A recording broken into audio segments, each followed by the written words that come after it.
everybody's reading this singular book and coming out with very different, not only different understandings of it. Yeah. Now, when I see Christians arguing and bickering over, this idea of the Trinity, or this view of baptism, or this view of, I'm sitting there like, oh my gosh, the time I wasted. In your faith journey, where are you now? It's a very scary place. And one of the things that I respect about you, I have your book. I haven't read it yet. I think I'm afraid to read it. I related to the tears and the crying out. That's why I said, okay, I need something else, God. I need you to do something that's you. Like the people in the Bible knew that was you. That couldn't just be, once I did that, crickets. Heaven got real quiet. I'll tell you, it got a whole lot easier for me to start seeing God as a deist.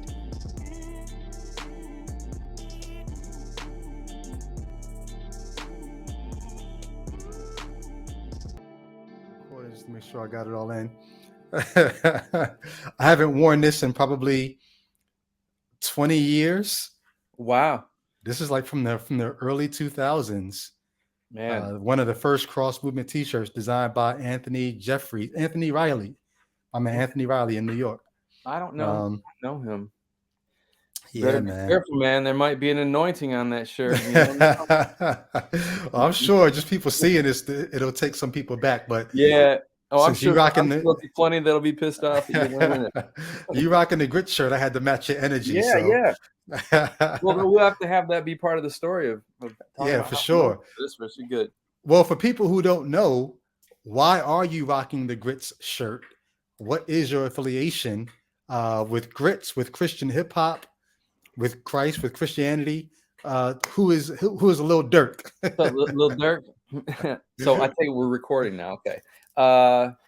Well, that's a good question. And I actually thought about that a little bit today. The backstory to me getting involved in Christian hip hop goes back to right after I graduated undergrad school. I went to a small Christian college in Holland, Michigan called Hope College, and got out of there in 1990, and I wasn't really sure what I wanted to do after that. So I ended up going to a small Bible college in Grand Rapids called Reformed Bible College. And that was not a good thing. It was, it's where I realized, because I grew up 2.5 hours north of Grand Rapids in Traverse City, Michigan. And every time I would go down to Grand Rapids, I mean, I don't know if you guys ever did shows there, or I'm not sure where we hit. Well, it is the whole West Michigan area, very Dutch Reformed. I mean, all Grand Rapids in general, all the way over to Holland, the Lake Michigan side, very, very homogenous Christian community. So every time I would go from Traverse City down to visit my mom's side of the family, it would always weird me out. And we can talk about that later as to how that kind of developed some of my weirdness with some of the Christian thinking that I was running into, but very, very legalistic. And so when I went to the Bible college, it was like, well, everybody thought the same, and I just didn't really resonate with me. So I only lasted a semester there. But what came out of that was I lived with 5 guys from that school in an apartment, and it was, I grew up on secular music, so I knew Amy Grant and Michael W. Smith, and that's about all I really knew. And one of the guys that I lived with was named John Vanderveen, and John was a rep for Diamante Music, and in our house he had like these 4 milk crates of all these different CDs, and I'm like, what is this? And he's like, well, this is Christian music. And I was listening to really cool alternative music, but he had like Dynamic Twins, D-Boy Rodriguez, he had SFC, wow. All of these different groups, and I was like, oh my gosh, what is this? And this SFC soup was, I'm like, this dude's legit. And We're talking what, early 90s here? yeah, this would have been 1990. Yeah, Okay. because I then went to seminary in 91. He also introduced me to DC Talk at that time with that music. And then when I was in seminary, I went to Trinity Divinity School outside of Chicago. I was pursuing a degree in Christian counseling psychology, and DC Talk came to our seminary to perform, and on that bill was the Dynamic Twins. And so I wanted to see if I could do some artwork for them, maybe do some T-shirts. So I went over to the gymnasium where they were going to perform, and it was completely empty. I was there all by myself. I'm walking around, looking around like an idiot, and all of a sudden, through the door comes Toby McKeon. Okay. And Toby and I got to talking, and I couldn't believe it when, after they went back to Nashville, he actually called me and left a message on my answering machine. And then the next thing you know, I think I met Tarana Stacy because they were dancing for DC Talk at the time. And I met Tarana Stacy at I that don't show remember that. briefly. Wow. Yeah. And yeah, they used to be dancers for DC Talk. That was the thing. So hold on, let me catch listeners up. Yeah, sure. Toby McKeon is sort of like the front man for DC Talk, would you say? From the business perspective, Toby owned DC Talk. Okay. And Michael and Kevin were, I guess you could say, they were sort of hired guns, but Toby ultimately was the CEO of that company. But yes, he would have been considered the leader of DC Talk. Okay. And that's Toby Mac. And so and then you said Stacy and Saran, those are the rappers Coffee and Coffee and Bonafide from Grits. Yeah. They were background dancers for DC Talk. They were background dancers for DC Talk. And once again, let me catch listeners up, viewers up.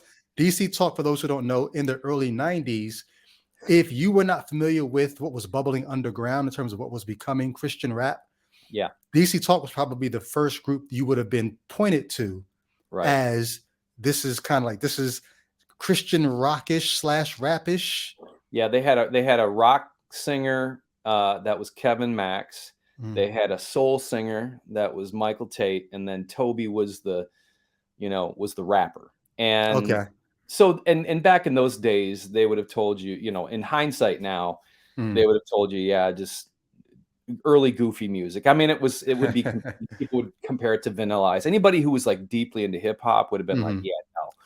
But it didn't really matter because they were becoming the biggest thing in Christian music. And even before they really broke big to the point where they were playing arenas, I knew when I was meeting him that they were significant. Like McKeon just has a thing about him where you're like, I want to stay close to this dude because he has some sort of Midas touch and he's doing something right. And sure enough, but when I went down to Nashville I ended up going down to Nashville a couple times to do some artwork for the Free at Last tour for DC Talk. So I did some of their T-shirt designs, and I ended up doing a T-shirt for Out of Eden. And I said, I love Nashville. I fell in love with Nashville and my wife at the time and I were looking for a reason to get out of Chicago.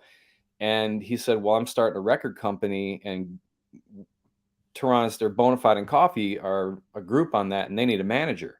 And I'm just like, wow, that sounds good to me. And the guys ended up talking. They said, yeah, he can come down. At the time, I didn't realize how just insane that was to all your stuff. And had you ever done anything like that before? I never managed anything. I didn't know anything about it. But what I was doing which I thought was really cool, what I was doing at the time was using SFC, and I was using I'm trying to remember a couple other ones, but like I had T-Bone? a few of those. Yeah, T-Bone. I don't actually, I don't know if he was quite out at that point, but whatever John Vanderveen introduced me to, I had a few of those.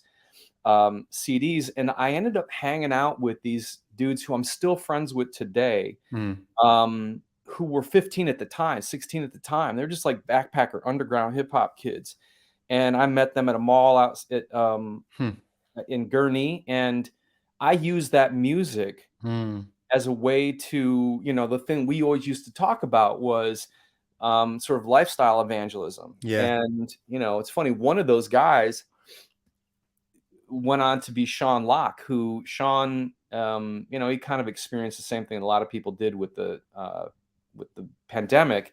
But man, he went on to be, did pretty significant things Mm. in the gospel music industry. And so out of So you that, basically led him to Christ, well, I mean, or you were I would instrumental in I would his. say I would say played a role Mhm. in the story, I Okay. guess. Those planted those seeds, and those seeds came to fruition Mhm. later. And so, I thought that was pretty cool because um I I'm just like, I just want to be friends with these kids, Mm. and that's kind of the ilk that I came from. Well, and then Mhm. I came down to Nashville. We moved to Nashville, and um, Hmm. I remember that I'll never forget the first day I sat down with Tehran, and I said, What do we do?" I don't know what to do. And Goatee Records was just this little tiny, was one office, Mhm. and he said, "Well, I guess we got to start getting some shows." They had just released their first record, and we Mm. got to start getting some shows. And so they had a giant church directory, and we just started cold calling people. Mm. And then and then I met Dave Kirby. Did you ever meet Dave Kirby? That was I don't T-Bone. think so. That was T-Bone's manager, I don't think so. and he was ruthless. I'm probably is, but I mean, he was cutthroat, dude, and I'll never forget him slapping my wrist one day when I said, "Hey, man, could we? You think I could borrow the list of people that you use to call for T-Bone shows?" And he's like, "Yeah, I'll give you that list for $5,000 or something." So I felt really stupid for asking him. But anyway, yeah, that led to Hmm. doing that for Hmm. 3.5 years, and it's funny, man. And I'll say this, and I'll bounce the ball over to you because I have, for anybody who doesn't know, me, Brady and I have known each other for probably coming up on, well, it would have Yes. been, I was done with Grits at the Mhm. end of 98. Were So you? yeah, I only managed them for 3.5 years. Now, Okay. when did you start with Cross Movement? So cross movement began. We first used the name. Um, we first used the name at the end of 1994, but we had been sort of around each other since. Well, actually, the beginning of '94, we had been around each other. Yeah. The end of '94, we first used the name Cross Movement. Came out with our first album in '97. Okay. So I think we probably would have met you somewhere around '97 Yeah. at like a GMA or Convention or GMA. something. Yeah, Okay. and I came into contact with you guys because I met um Was it John Wells? I no, I met Renee, the rapper. That name sounds Yeah, familiar. well, she was a rapper who lived in Philly, and oh man, she's gonna kill me. I'm having a brain. Christian rapper? Yeah, yeah, yeah. Uh, I'm trying to remember what her rap name was. It I'll sounds very Well, familiar. she was friends with you guys, and so Okay. see, Mm, my last semester of college at Hope was in Philly. I worked in okay. Passyunk. I Wow. worked with Tony Campolo's organization. Wow. Okay. Yeah. Yeah, I lived down in 4th and Cherry for I don't know, 4 months or so, Mm, and so I met Renee at one of his events, and then we kept in contact, and then she would tell me about you guys, mm. and then somehow or other, we ended up meeting at one of the GMA events. So, and that's been 27, 26, 27 years, Mm, mm, mm. Wow. and all the guys in the cross movement, it was you and Wells that I always found myself talking to or connecting with. I mean, I met William, you know, a couple times to talk to him and Cruz and said hi, but I mean, it was basically you guys that I would meet, and I was always frustrated by you guys. Hold on. Yeah, Let's talk about that, because yeah, for those who don't know, back in those days, there was a lot of not necessarily strife, even though I think it got the strife at some point, but just in-house contention as to what is Christian hip hop / Christian rap before it was a bona fide culture. yeah. How should it be done? Is it ministry? Or is it industry? Or is it industry, right? And there was a lot of how many panel discussions do we have here? And there was, hey, dude, to this day, you look at Lecrae's thread, you look at all these new dudes thread, they're still arguing about the same shit. But we had some of this, some of those that in-house friction. But you said, so having conversations with us frustrated you. How and why? Well, I always loved seeing you guys, and that was always good. And there was always a certain amount of I would go into hanging out with you with the iron sharpens iron mentality. But one of the things that you've talked about in your podcasts recently, in retrospect, was your sense of dogma. And that was always frustrating to me because, I'm representing a group, and I related more to groups, for your listeners who may not know, like if they explored LA Symphony, or strangely, DJ Madge just sent our group chat, because I'm still in a group chat with Grits. LPG just did their last show like a few nights ago. Are you serious? Yeah. So yeah, I was like, oh man, like Peace 586 and Journey. I would have loved to have been there. Man. Yeah, I know. I wish I could have. And actually, Madge was out there for a Toby Mac show, because he's the DJ for Toby Mac. He just couldn't, because they have 4 a.m. call, so he couldn't go to the show. But DJ Madge was the DJ for Grits, for those who don't know. Well, he did some Grit. No? Yes, he did some Grit shows, and then, but also the first DJ for Grits was Rick Robbins, who's DJ Form. Wow! Yeah. Rick went on to do some DC talk shows, but he couldn't tour with them, so he turned them on to Madge, and Madge has been with Toby for probably 20 years now. But anyway, that camp of people, the LPGs, the Grits, I mean, it was more of not just the East Coast sound, but because you guys were very East Coast, but it was just the difference between very direct lyrics that. So everything came down to the camp of, the war was the cross movement camp versus whoever else, Marzil, the same thing, all of those guys. And it was just very, it was frustrating to be in the other camp, because you knew what you were doing. You knew you loved God. You knew you wanted to be out there, and we just felt wrong all the time. Oh my gosh. But there was always debate, and the thing, one thing that you have said recently that really, really rocked me, which was that you were strictly just doing what you thought the Bible said. Yeah. That's it. Yeah. And so I would get mad at that. But now it's like, I used to get really frustrated with Church of Christ people. I used to get really frustrated with all these different people. And I'm like, part of the confusion of this greater conversation that we have about doubts and skepticism or whatever is that, I had I'll read this to you because it sums up exactly what I'm saying. I ran across this meme today, and it points to what you, points to that thought of what you said. And that is, while I enjoy theology, it's just a formal guessing game where everyone creates their own rules and declares themselves the winner. the mystery of existence is impossible to capture systematically, and that's precisely why it's widely disputed. And yet wonder is still worthwhile.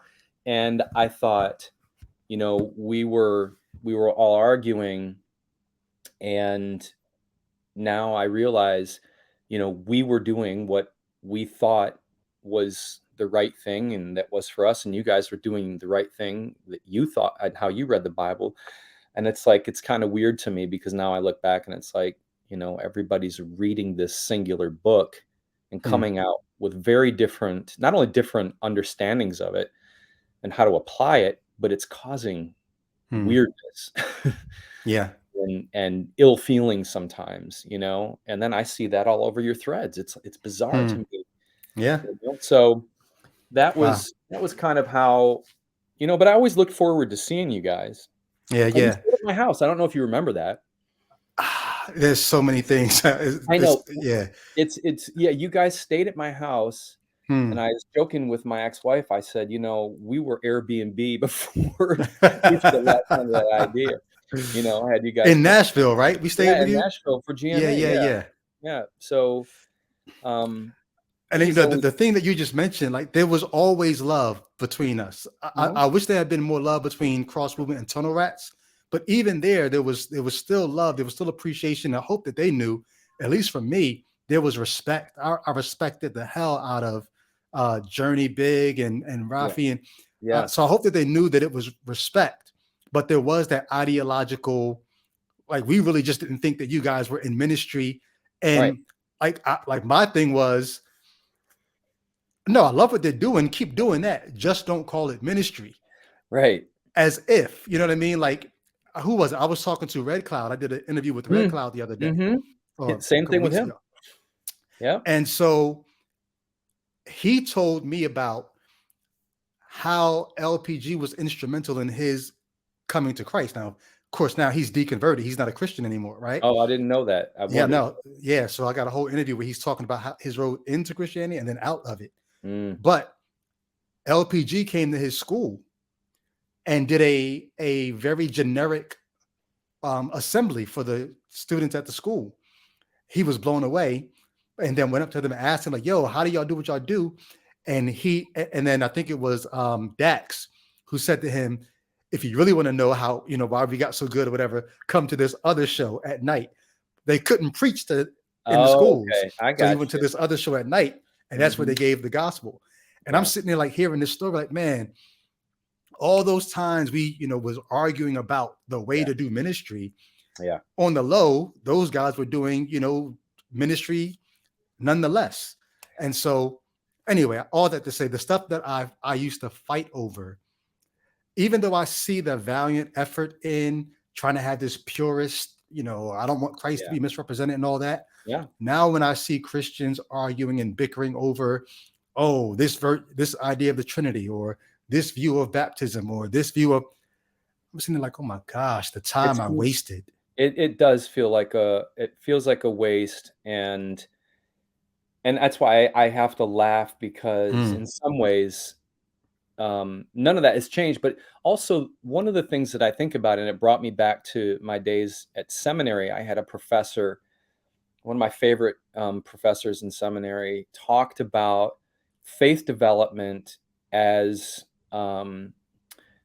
it being similar. He wrote a dissertation on Erickson's 8 stages of psychosocial development, and so that's a real famous psychological paradigm. And he likened people's faith development to going through that. So it's like, well, why does a person who's new to the faith look different to somebody who's then our age, 30 years down the road? And it changes.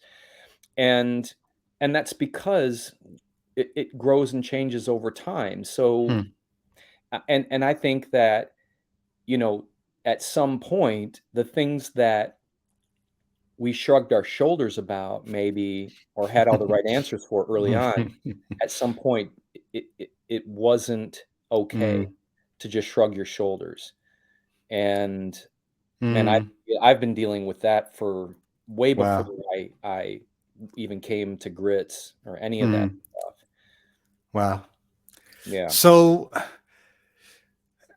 it's very interesting. I try to not like, there are people who, they're journeying in their faith, and they're journeying in just their whole faith journey. And I don't want people to feel like I'm coming after them to like deconvert or Yeah. deconstruct or Yeah. whatever.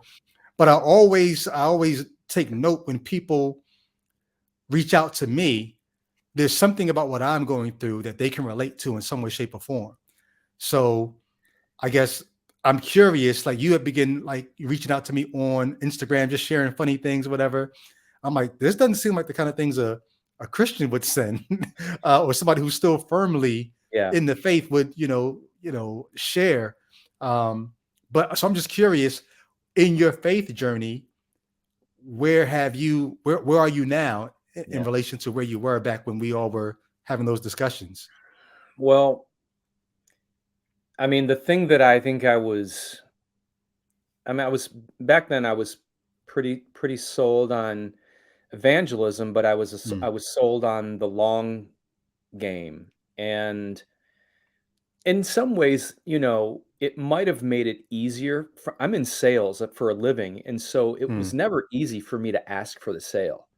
mm, You'd have made a better salesman than I did because mm, I was willing to let the sale walk away under the guise of lifestyle evangelism.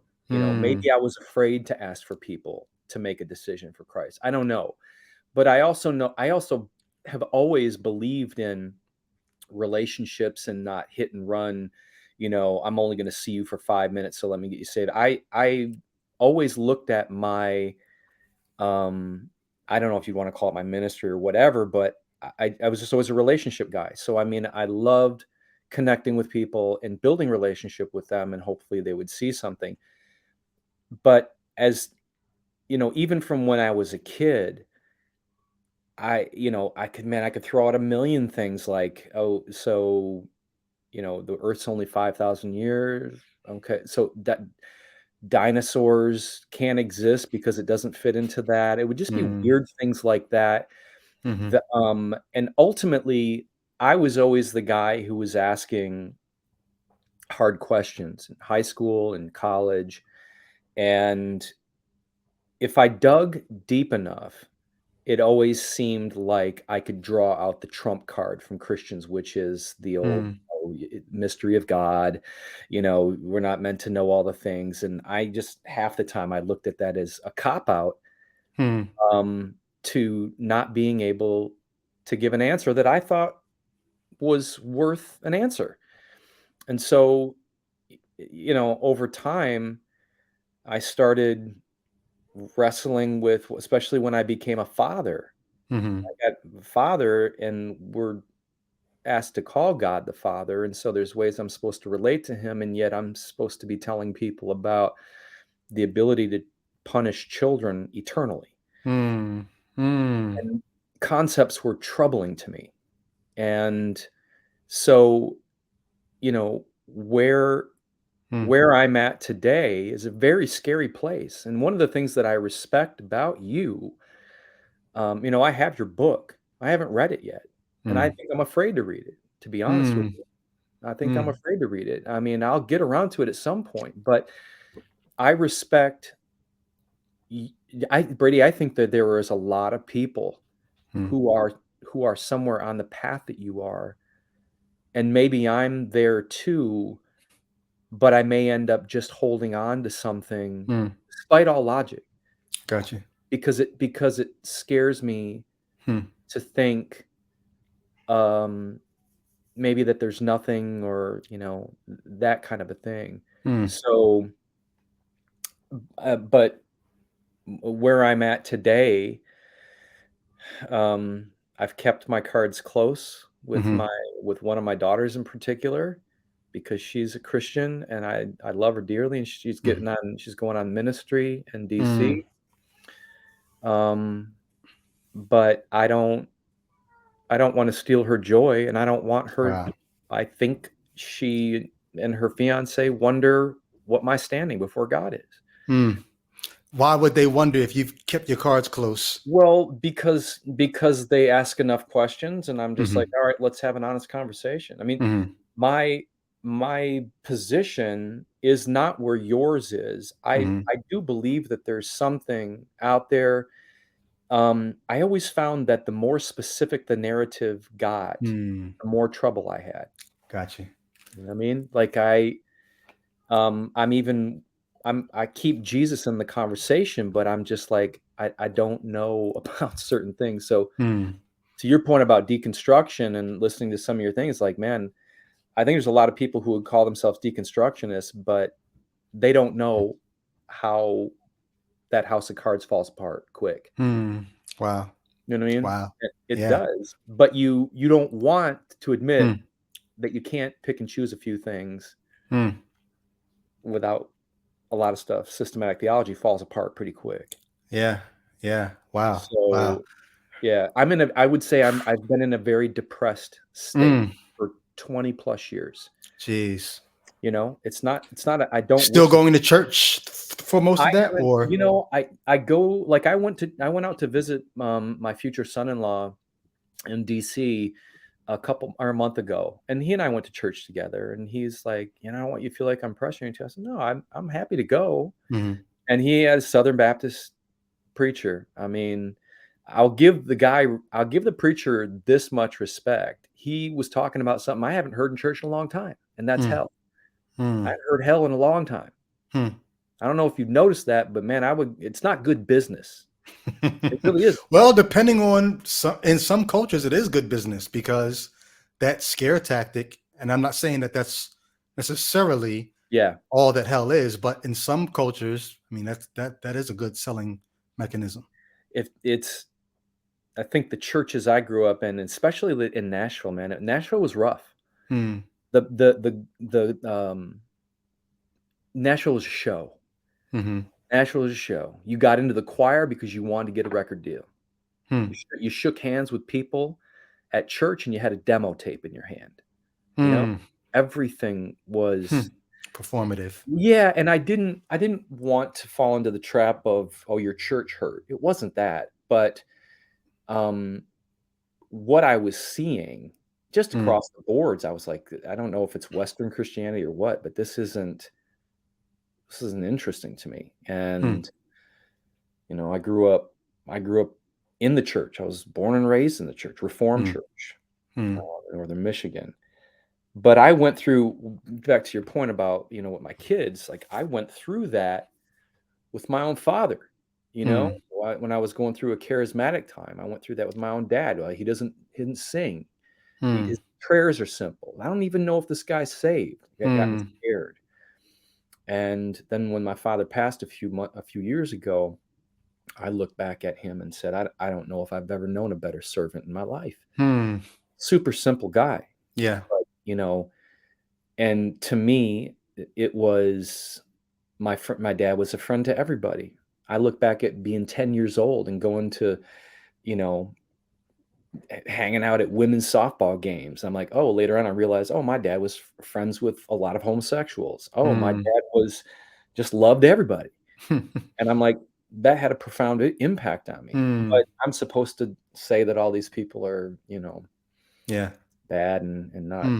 I mean, so I just found that the expression that I was seeing, I was at odds with. I was having a Hmm. hard time being that kind of a Christian because especially when you work in the Christian music industry, I don't know if you experience this, but dude, I mean, you want to know what living like hell looks like, work in the Christian music industry. Yeah. Well, we skirted a lot of that by not having. We didn't have a manager. We didn't have booking agents. We were our own independent. So we didn't, even though we did joint deals with BMI and who was that? Some other group we partnered with.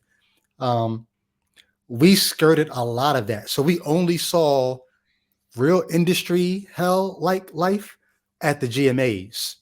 Oh, Outside of that, we were in our own little bubble. you kept it So clean out. yeah, we missed Yeah. a lot of that. Living in Nashville was just, Hmm. I knew the stories, knew that if I could, if we Hmm. want to have coffee on sometime, if you want to hear some stories, we love to tell stories, and he's seen it all. and none at all. And,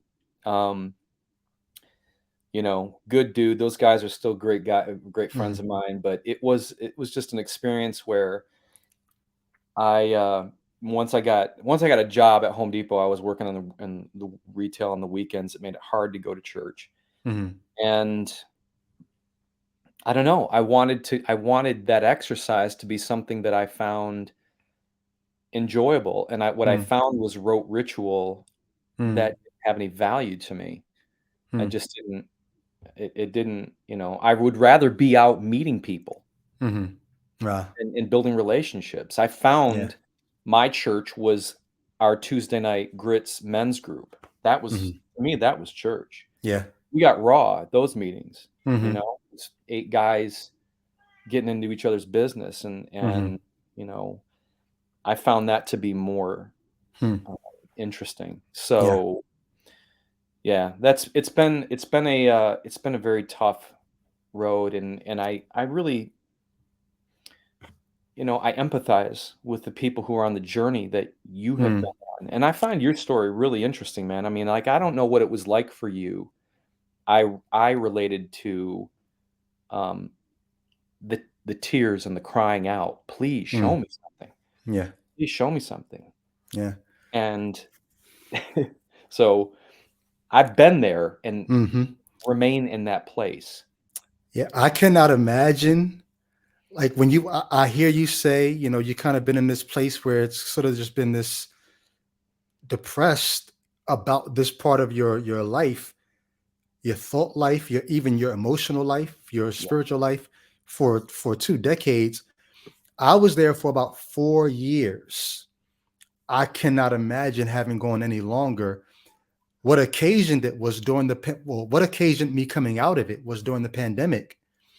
The pastor of the local church that I was going to decided to move away. And I never said it out loud, but I was actually relying on his faith to be mine for the Oh, last wow. several years. This was like Oh, the end of 2020.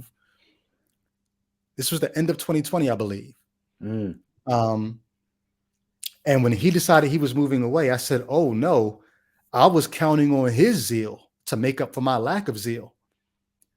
If he's not going to be here to kind of, you know, for me to plug into his extension, like he was like a power strip. yeah. I can't get to the power source of God anymore. That was done in 2014. Wow. Let me just plug into his and I'll get that extension. Once he decided he was moving, I was like, oh shit, like what am I going to do now? Because me plugging into God was not really an option because I felt like that ship had sailed. Well, so at the reunion then, you were on empty? When the cross No. At the reunion in 2016, I was still there were still fumes in the tank. Yeah, to switch analogies, there were still fumes in the tank, or there was still some residual juice in the cord from when it was plugged in. Okay. 2014 is when I realized I don't believe this, and I quieted that thought real quick. Shut up! Don't say that again. And I just started, you know, just trying to latch on to anything I could. Any coincidence, I would take that as, oh, God was doing that, or anything that could happen, I would count that as something spiritual so that I could still believe. So 2016 was the reunion, the Cross Movement reunion concert in Chicago. It was one concert. Just one concert. We were talking about doing a reunion tour, but we couldn't get it together. But so we did the one concert in Chicago. And while there, I was still in a stage of, I'm going to help God as much as I can. I'm going to interpret everything in God's favor. And so that's what I was doing in 2016. So 2015, 16, 17. Yeah. I was faking it so that I could make it. Yeah. Oh, wow. Yeah. And I wouldn't have said I was faking it, even though I did tell a few people. So there were a few women that I was dating. I broke up with a woman in 2015 because she was not spiritual enough. And I knew I had one foot out the door. Wow. I'm like, if I get with her, it's a wrap. So I broke up with her. It's a wrap, right? I had a few other women that I was dating, but I could not lie to them. So I was honest with them about my doubts. And because they were so devout in their faith, we ended up having to stop seeing each other because it was like they knew they would basically be unequally yoked with me. Yeah. Yeah. Wow. So that was 2015, 2016, 2017. I was honest with a few people about the doubts I was having, but for the most part, I was still just going to church, praying, giving, worshiping, counting on the pastor's zeal to make up for my lack of zeal. Around 2018 is sort of when the depression kicked in. Because, so here's some of the things that I was using to tell myself, see, God must still be real. Mm-hmm. I've been praying with the guys in my little accountability group that I would be able to teach full time in non-traditional courses. I put together this whole curriculum called Hip Hop History and Ethics. I ended up teaching that at community college and at a high school. Then some other fortuitous things happened where I ended up teaching at my alma mater, my old Bible college that I graduated from. I ended up teaching there. Ended up teaching at another Christian university. And so I'm teaching all these courses. I'm gainfully employed at 4 schools, making more money than I've ever made. And I'm like, this is an answer to prayer, isn't it? Yeah. This is God. Yeah. But then one day it hit me. I said, all 4 of these schools I'm teaching at, you know why I'm teaching at them? 1, because I'm fanatic from Cross Movement. Yeah. 2, because I know someone at each and every one of these schools. Yep. The high school I was teaching at, I was there because the principal goes to my church. The Bible college I was teaching at, I was there because all these different connections I had. I said, well, damn, this could be God miraculously doing this, or this could just be you've got connections. You've got connections. This could just be life working out in your favor for now. Yep. I said, okay, well, damn, what can I point to that I can say that definitely is God and not just coincidence, not just life? And I started looking around like, there's really nothing. If I really had to put the magnifying glass on all my blessings, I could explain why they're happening. I could still give God credit and say he made them happen, but I can see the connections. And that's why I said, okay, I need something else, God. I need you to do something that's you. Like the people in the Bible knew that was you. That couldn't just be, some natural event that they knew. I need something like that. Because I can't trust the Bible. I'd already had issues there. And now the quote unquote blessings in my life were looking to be very, very manufactured or just, fortuitous for somebody in my position. And once I said, I'm not going to help anymore. God, you do you without me having to connect the dots. You do it. Yeah. Once I did that, crickets. Heaven got real quiet. Crickets. Real quiet. Yeah. Yeah. For me, that was the job situation. I mean, I went to college for 9 years. I got 2 master's degrees. Trying to figure out, I was making $15 an hour. 10 years post-masters. And I'm like, I didn't expect to get rich, but I didn't expect to have to work a second job. And I'm like, what else can I do? Please, I was obsessed with the what's my calling. The amount of obsessive thinking about that idea that I could be in a pitch black room trying to find God's calling on my life, and I can't find it, I can't see it. And I'm missing the calling, and life is passing me by. And, I would be, and everybody had their response as to what I needed to do to listen to the still small voice of God, or just get into prayer. I did it all. I was on the ground crying out to God, everything. Nothing changed. Nothing changed in the sense of like, I would get pissed off when I would hear, people get what, would be a clear, opportunity, or, I feel so happy. God has just blessed me. I'm in the perfect situation. I'm like, well, I want to be happy for you, but what about me? What about me? And that went on for years until I just let go. I changed my perspective of, well, God is just leaving me in a giant Mm. pasture with some fence around it, but go ahead and roam around, Dirk. Okay, well, I Mm. felt free, but I was still asking for something better, and Mm. that answer never came. I'll tell you, it got a whole lot easier for me to start seeing God as a deist. It Mm. really did. I did not feel the imminent Yeah. involvement. Mm. I just didn't, and I Mm. felt like, well, we just wound it up, and he's just kinda sitting back and watching this show, and Mm. that was contrary to the personal relationship with Wow. Jesus. That was different from what I understood. Mm. I'm crying out to you, now I got kids. If my kids cried out to me, what would I do? Mm. And I know that Christians have a response or an answer to all this, but I take a step back and I allowed myself the grace to not have to fish around Mm. for a scripture Mm. to cram my experience into. I Wow. just stepped back and just said, "What does this feel like? Does this Mm. make sense?" And I made it okay for Mm. me to say, "I think to some Mm. degree, this should make more sense than what it does." Mm. And I wasn't having the trump cards. The Yeah. mysteries guy wasn't having it. I'm like, Mm. "Look, I mean, we are in a personal relationship, and I'm suffering here, Mm. and I'm crying out, and you're letting me flounder." Mm. And it's like, I'm not seeing the good out of it. I get it.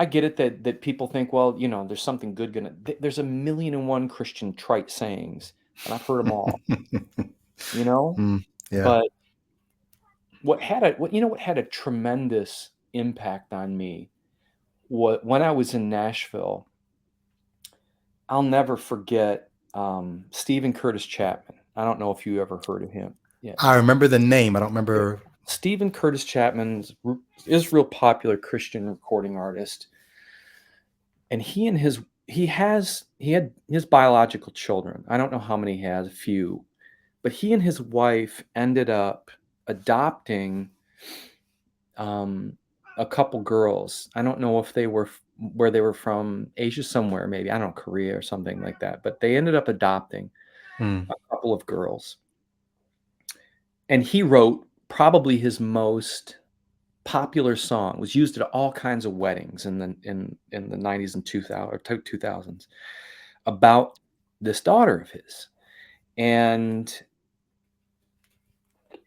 um, his son came home from work one day in his SUV, and she ran out to see her big brother, and he ran her over and he killed her. Mm.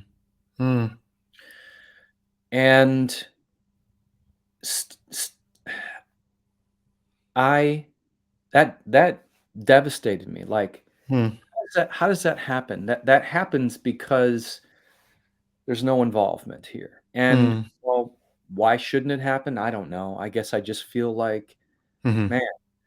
And I don't know all the details of this kid, but I had heard that it really, really messed him up. Not only just like it normally would, but I mean, like, I think maybe Mm. his faith. Mm. And it wasn't all that long after that Stephen Curtis Chapman, comes out and he's talking about staying strong in the faith and everything. And I Mm. thought, well, if that's real for you, props to you, my friend. But Mm. also, I wondered Wow. how much of that he needed to have to do because he's a huge star in the Christian music industry. Mm. What are you going to do? Come out and talk about how I don't even Yeah. know if I believe this stuff anymore? Mm. But that that destroyed me. That was really heavy, and I'm just like, Mm. um, I I had a similar, I think, experience to you where I'm crying out and I just wasn't Yeah. hearing anything, and Mhm. it had an effect on me. Wasn't Mhm. until I was almost killed in a motorcycle wreck and I survived it that I felt like, well, maybe God's not done with me, you know? Okay. Maybe God's Huh. not. I didn't get Yeah. too deep into it, but I'm like, "Oh, well, Hmm. maybe that was you." I don't know. Mhm. Maybe that was Mm. it charged my battery a little bit, Yeah. Yeah. you know? Wow. Grateful to be here. Right. I'm glad to be Right. here, but Mm. yeah, that silence, Mhm. um, it was deafening to me. Mm. So, but I think a lot of people, Yeah. as I'm listening now to more and more people, Mhm. um, I think you probably experienced it too. If you listen close enough, they reveal things that make you wonder. I don't know how much of this you still believe, Mm. Yeah. but they don't want to come right out.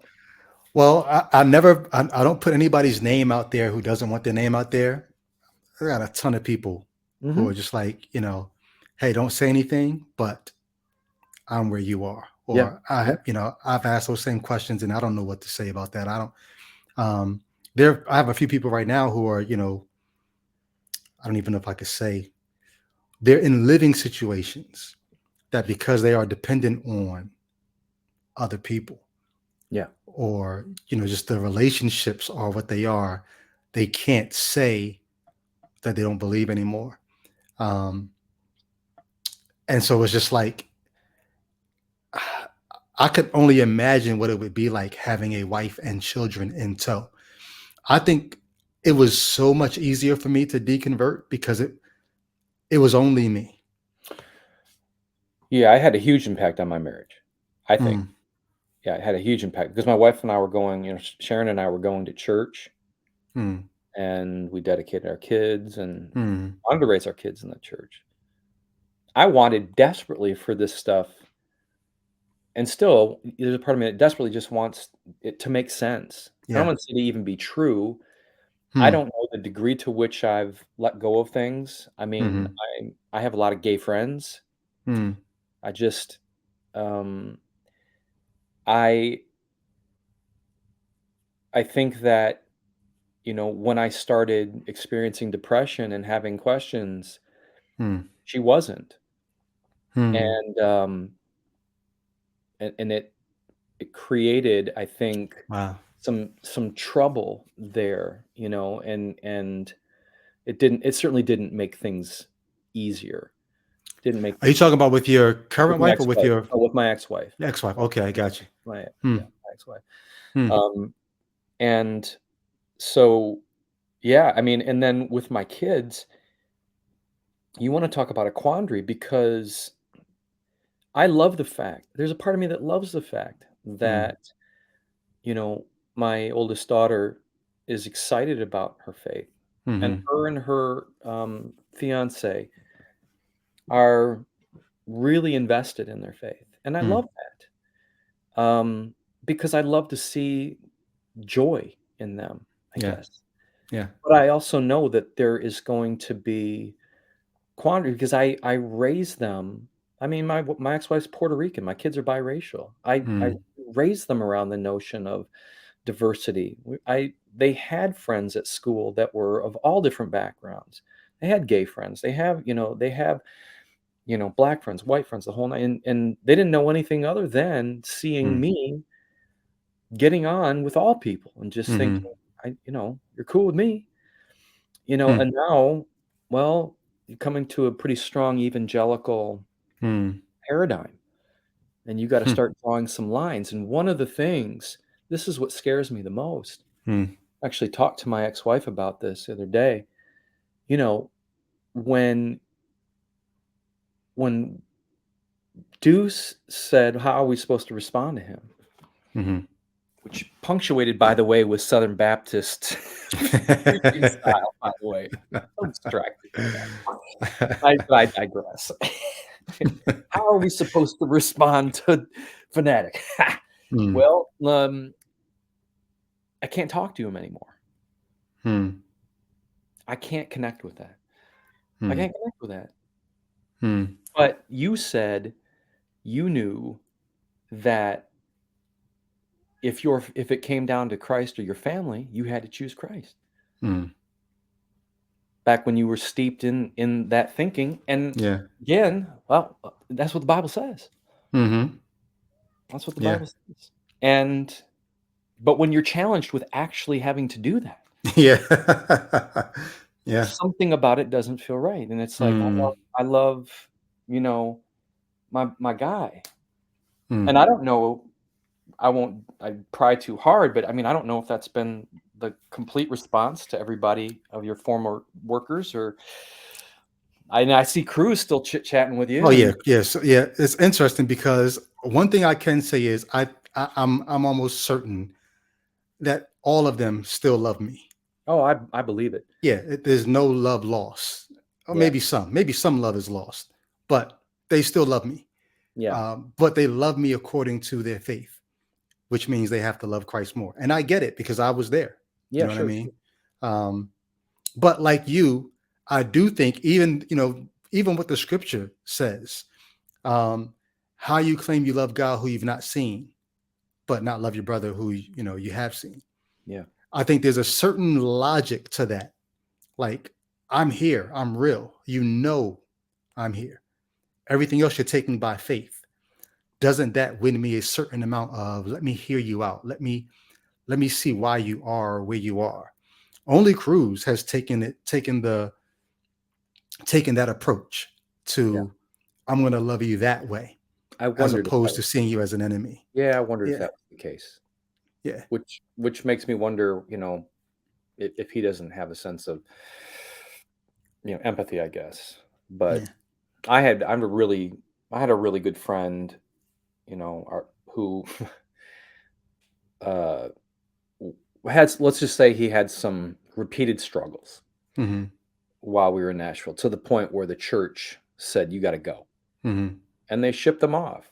I mean, like, they created there it was a really hostile situation Hmm. between the church and him, and they facilitated a move out of Nashville all the way to Colorado. Hmm. And we went through the whole challenge of, well, how are we supposed to deal with him? Hmm. And what does the Bible say and all this stuff? And all I knew is that, wow, these answers really make Hmm. life super simple. Hmm. What about if the things that he's dealing with Hmm. are a symptom of just some trauma or hurting, Yeah. or just something that's deeply Hmm. painful? Yeah. And what we're doing is we're reacting to the symptom. And on top of Hmm. that, you know, we're a bunch of guys who get together every Tuesday and talk about, a variety of sins that we seem to continually do. So, but let's chip him off. Right. And Hmm. one of the things that he has said to me over and over again is that when when people would hardly talk to me, you loved me. Hmm. And my response to him was very simple. I said, "Tim, I didn't know how to do it any other way. Hmm. I didn't I couldn't be guided by what these words say necessarily, because Hmm. I didn't I didn't simplify your life that much. Wow. To me, you're a guy Wow. that loved me, Hmm. and I love you, and I know that where you are at 27 is probably not where you're gonna be at 37." So, and Hmm. as it turns out, he's an awesome dad. Hmm. Those things got behind him. He ended Hmm. up going on to be successful, but in general, Hmm. he is the guy that always reaches out to me in love, Wow. and, like, you know, I can't say that for everybody I ever met in Nashville, Hmm. Hmm. but I could not bring myself to cast off. I just Yeah. couldn't, and I was willing to take the heat for that if I had to, but as Hmm. it turns out, pretty much everybody who wrestled with that never ended up casting him out either.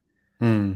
And maybe it's because we all knew that we had four fingers pointing back at ourselves. Right. I don't But no, know. I think that's a beautiful sentiment though. I didn't simplify your life to the point where I could just cast you away like that. Like I Yeah. think there, in scripture you have this very you turn people into these flat characters. Mhm. The book of Hebrews, this idea of unbelief is evil. Yeah. Like, why can't unbelief just be, I find this very difficult to believe? Why does it have to be evil? You know what I mean? Like, Good it's question. just this very black and white, just, oh, you're not with us, you're against us. Oh, you're like, no, it's a little more complicated than that. People are a little more complicated than that.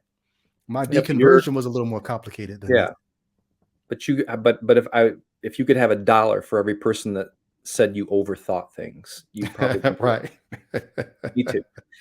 Me too. And it's like the professor that you went to visit. That was another story that really, really stuck with me. It's like Mm, her story was great until you said, "But do you offer this same grace and yeah. mystery to Hmm. everybody else outside?" You Yeah. know? And the Mm, answer is no. And the funny thing is that um, when I was hanging out with my future son-in-law, and he's asking me questions. I know mm. what he's going for.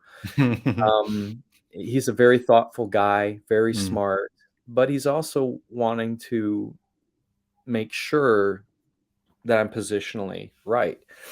mm, And I know this, and so we're talking, and I'm starting to open up and share with him, some of my thoughts and concerns, and then we went out to eat with um, a family member from my ex-wife's side who I love mm, dearly and I've known for a long, long time. Another big hip hop head, and mm, he's in DC. And I said to my future son-in-law afterwards, I said, Henry, I want you to understand that some of the concerns that I have to do with how much disagreement that there mm, is mm. from within the Christian church. And you and I both grew up listening to Hannah Graff Mm.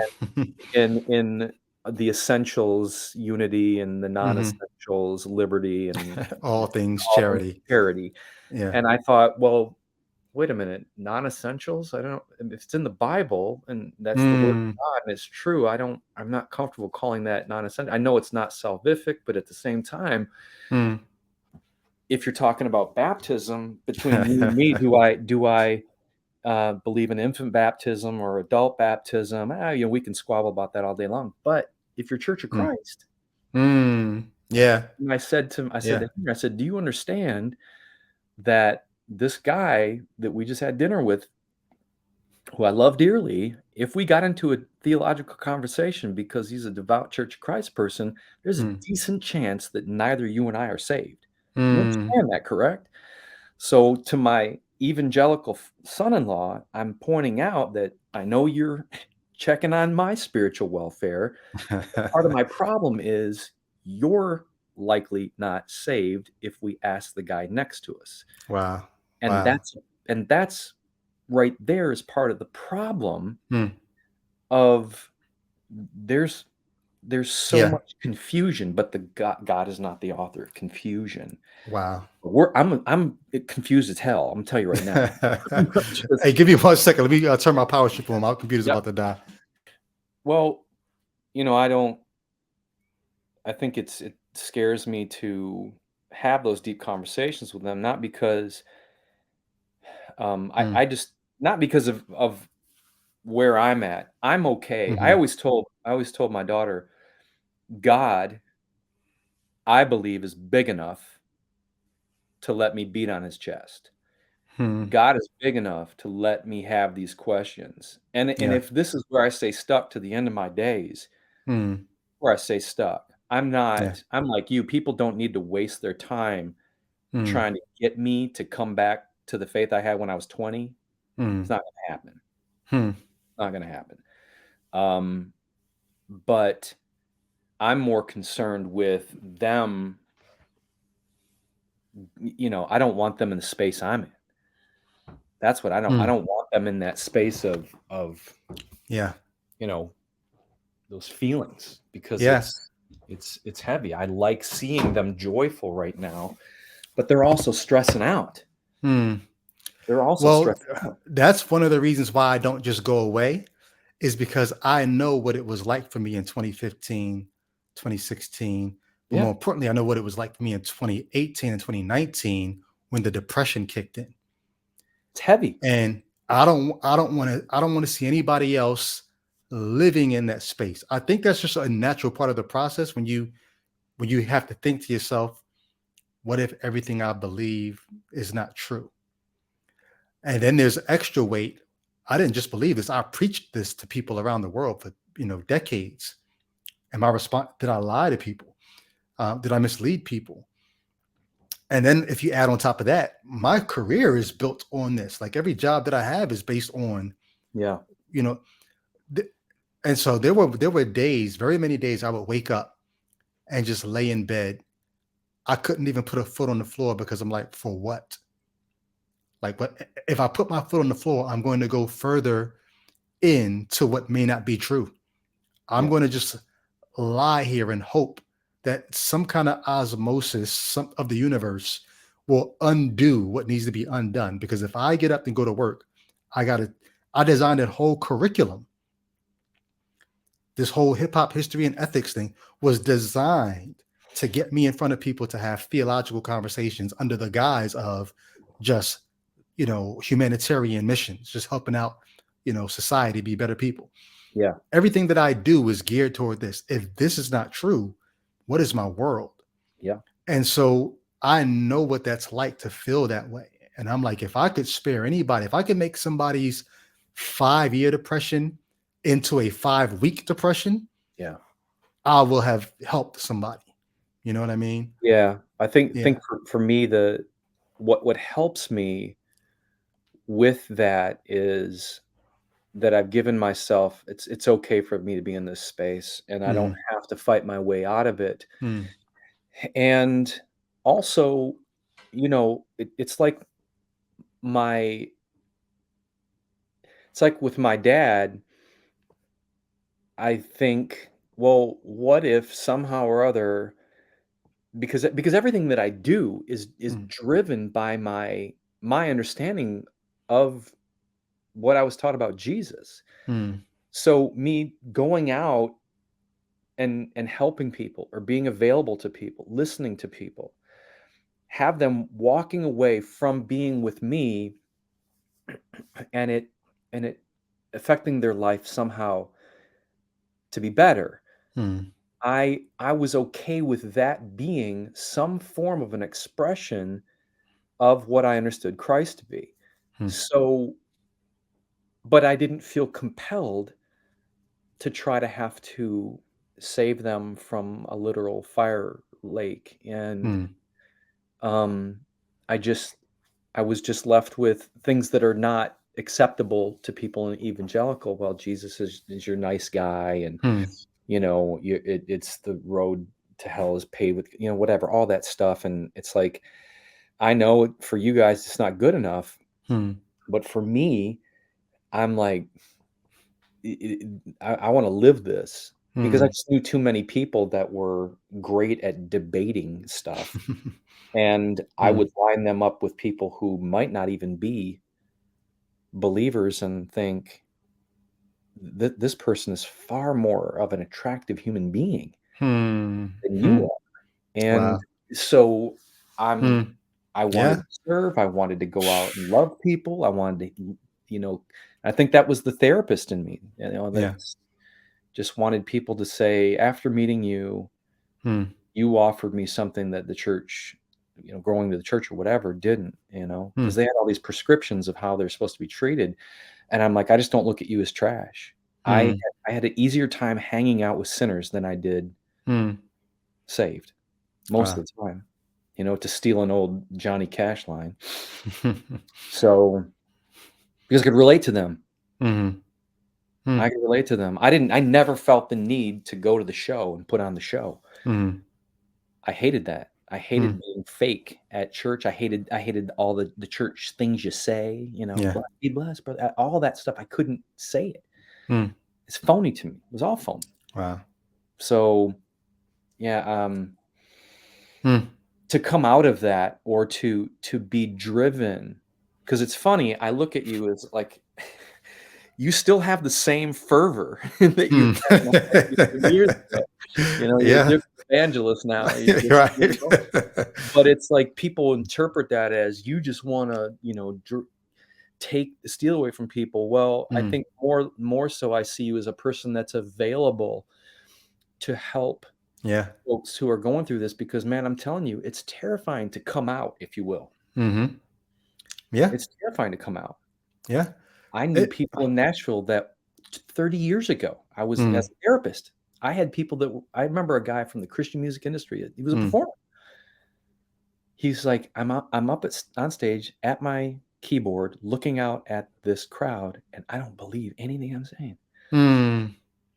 You What do know, you and say to yet, that guy? well, didn't I mean back then? Mm-hmm.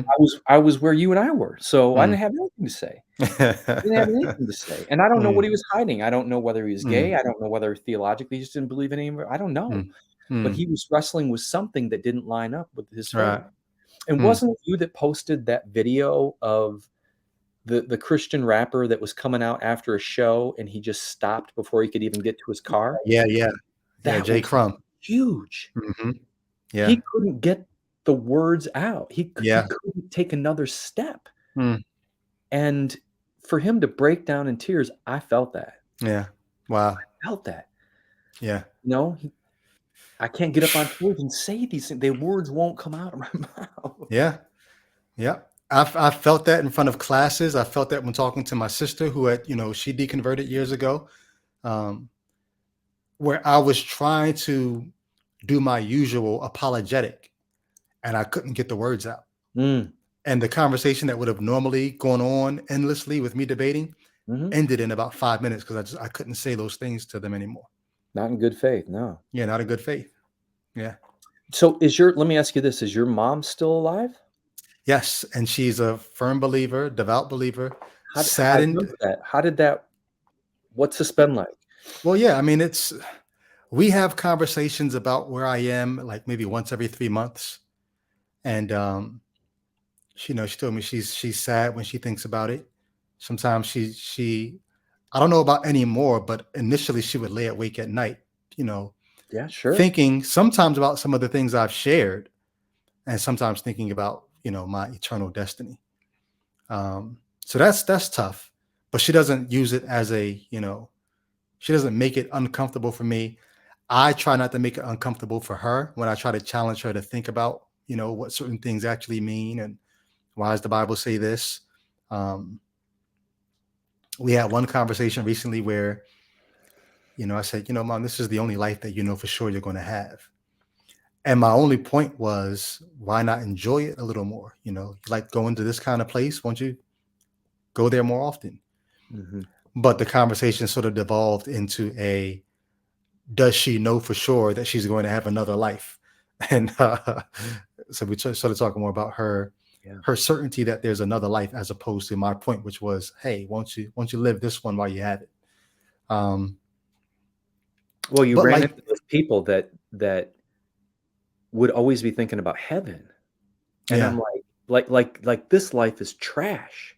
And we're supposed to think somehow like Paul or whatever that, the quicker I can get to the end, the quicker I can enjoy my mansion. Yeah, better for me to go and be with the Lord, right? Absolutely. And I'm like, that is nuts because we have so many memories to make. And that's the one thing I was grateful about, waking up from my motorcycle wreck. I said, hey, God, if you're there, thank you, because my daughters were only like, I don't know, 11 or 12 at the time. Like, I want to see my kids get married. I want to build these memories, so to be so heavenly minded that what do they say, that you're no earthly good.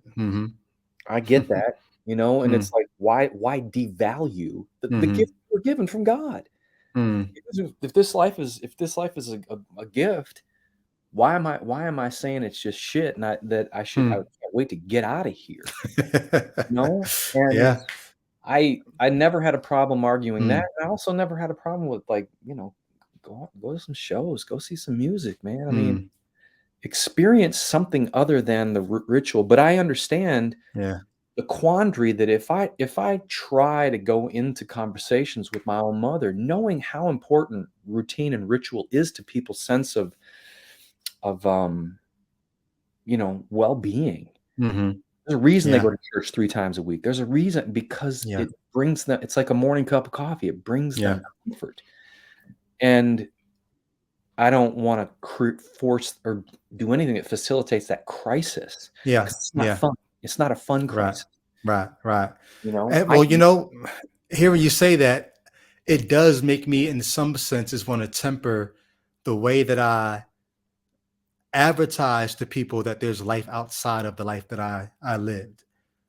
Because you're right, there is this moment of crisis and this sense of I don't know what's going to happen. I had a chance to stress test the landing pad before I just jumped out the window. I didn't just jump out willy nilly. So 2018, 2019, 2020, I spent several years setting up a whole other life for myself outside of Christianity because the jobs that I had were through my Christian connections. I'm like, if I leave the faith, what am I going to do for money? What am I going to do for? And Yep, so, sure. unbeknownst to very many people, I set up an entire other life that I had a chance to stress test to know that when I jumped out, I would be fine. And so I don't go waving that in people's faces because a lot of it's stuff that many Christians would, if they knew what my life was really like, they'd be like, "Oh my God, you're really you're really not a Christian anymore." But at the same time, though, I have to be mindful that there are other people who I think there may be people right now who are doing something very similar. They're trying to see, okay, if I was to deconvert, what are my other options? What happens to my community? What happens to my income? What happens to my identity? What happens to my, and you sort of have to set these things up so that when you leave, you don't just go out into the abyss. So, Yeah, I think maybe to parallel that, not being able to go to church mhm, every Sunday kind of, I mean, for some people, I would say that would probably would say that that was detrimental to you, and for mm, me, it was more like, well, can I still have a sense of, mm, community with believers, or, mhm, just people who are similar? I count a lot of my friends who are probably in the same boat as me, who would still call themselves believers to some degree, or seekers, or whatever you wanna call it, but I'm like, I get more out of those relationships. They're more mm, enriching some way or the other mm, than me spending an hour putting mm. on a face, making helping some pastor get a Range Rover, and, you know, all of that Mm, hoopla. mm, So when I wasn't able to go to that, I'm like, "Okay, I survived this, I'm okay." I still find ways to act out my core spiritual beliefs, mm, even though I'm not showing up at church. So now let me deal with the guilt that I'm not tithing. mm. Okay, well, that didn't take long for me to get because honestly, because I found other ways to give to people, Exactly. and a Oh, lot wow. yeah, Yeah, a yeah, lot of it was money. I'm like, "All yeah. right, I didn't never like the idea of giving money in a collection plate. I wanna know where it goes, and, oh, this Mm, person over here is actually has a dead battery at night, and I don't know who this is. Let me go get her a battery." I found mm. ways to give like that, Yeah, and yeah. so it was just like I was able to get out there and find out that, okay, if I'm not at a church, or if I'm Mhm, just working at Home Depot, I'm not in the mm, music industry anymore, or I don't give two craps about Christian music anymore. mm, It's okay. I survived somehow, mhm. and I still find myself to be, spiritual in that sense. Yeah. So yeah, I but the reveal, I think it's been interesting watching. Mhm, There's some people who engage you that I find are are healthy, and then it's just, man, I ran into this with one of the guys from DC Talk is probably in a very similar boat. Toby Mac is doing his thing. Michael Tate has been the lead singer of the Newsboys for years. And mm, then there's Kevin Max, who's this guy that's, is the black sheep of the group. And mm. to get on Did he his deconvert? I don't I think he would still say deconstruct, you Okay. know? I think if DC Talk were ever to have a reunion, he would have to be heavily involved in curating the song list. Mm, Because as I heard him say on a podcast the other day, there's just certain songs that they did that he has absolutely would have trouble with.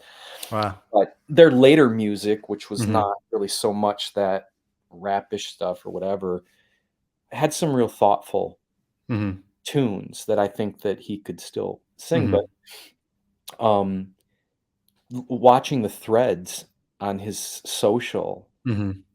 just the Mm. most absurd, like, I just don't even have the time to debate with you based upon what you just said. I can't, Mm. you know? Yeah. It's just so my thought was, "Must be nice for you to have all the answers." You got all the answers, man. Yeah. You know, what If I were to show people what goes on in my DMs on Instagram and on Facebook, Oh, bro. like I post stuff every once in a while, but a lot of times when sometimes I'll screenshot like, yo, this is what's happening. But sometimes I won't screenshot. I'll just make a post and people are like, why are you so antagonistic towards believers? Why are you da da da? Like, I'm really talking to these folks that are in my DMs. Like, And they you're know just happening to catch my side of the conversation Yeah, publicly. yeah. It's wild, it's wild.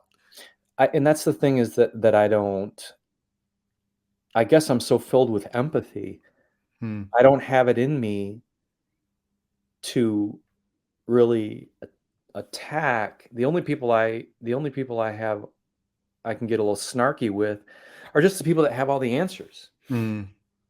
you know, and even them, I think from and this is just very recent from hearing you, Hmm. is I have more empathy for what drives those people because Hmm. I know that they're genuinely trying to, you know, be to honor the Bible as they understand it, but Yes. some of the way I think that they come off to Hmm. me is spiritually arrogant. Hmm.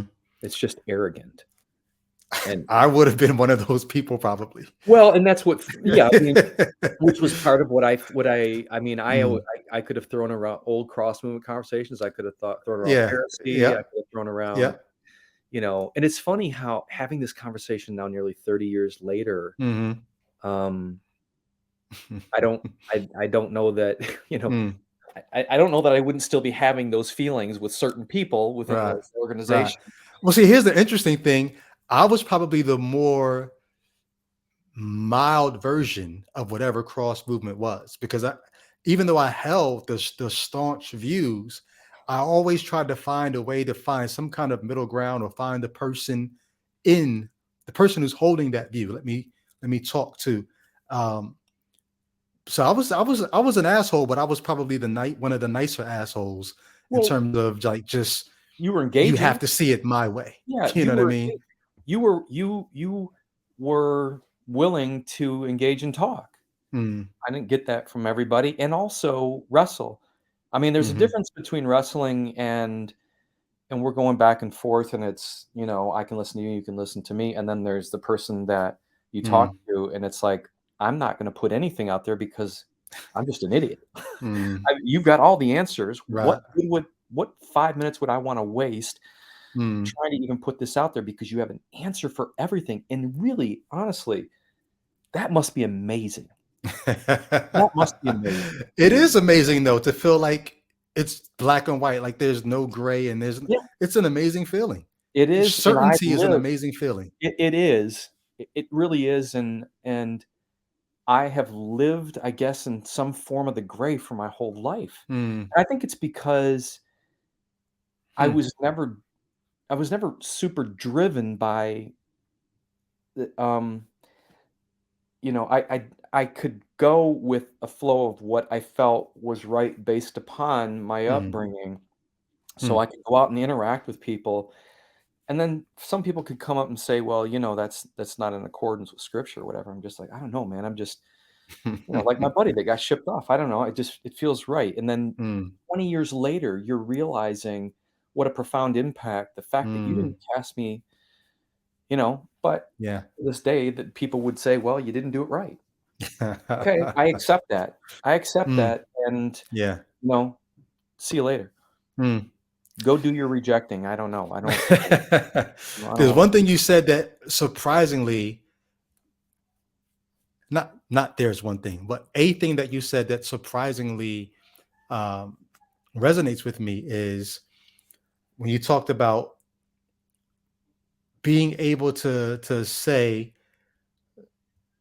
God's big enough to take me beating on his chest. Mhm. Like, I call myself atheistic, Yeah. atheistic as it pertains to revealed religions. I don't think any of them are legit. Agnostic as it pertains to a God at all. I don't know. I think there must be some cause, and a God is not. I can't rule it out, but who knows? I don't think it's likely at this point. I think we have the wrong categories for whatever the cause is. Yeah. But part of what allowed me to begin my road to deconversion was, looking at theory of evolution, seeing how cogent and seeing how coherent the science and the theory was. And I said, well, we always say all truth is God's truth, right? Yeah. So if something else is true, I couldn't see the real God, even if that is the God of the Bible. I couldn't see God being angry at me for gravitating towards what is true. And if gravitating towards what is true takes me away from the Bible, I couldn't see God being angry at me for that. If I'm gravitating towards true and all truth is God's truth. Yeah.